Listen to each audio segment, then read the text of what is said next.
কিছু চারা গাছকে আজকে রিপোর্ট করেছি, আর কিছু যেগুলোতে ছিল সেগুলোতেই আছে, সেগুলো আরেকটু বড় হলে তখন রিপোর্ট করে দেবো। আর সব গাছগুলোতে আজকে দিচ্ছি সর্ষের খোল।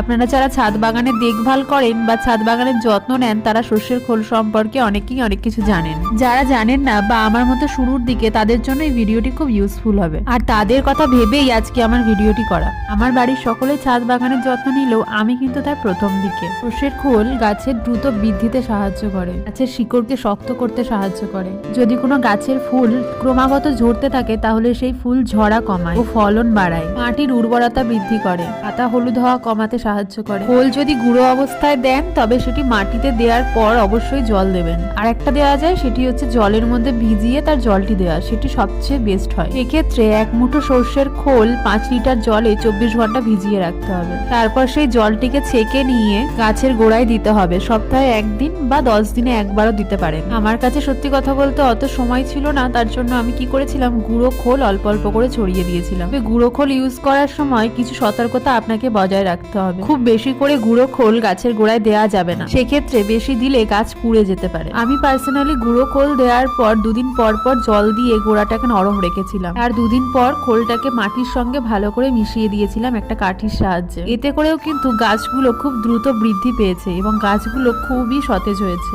আপনারা কারা গাছে খোল ব্যবহার করেন অবশ্যই কমেন্টে জানাবেন।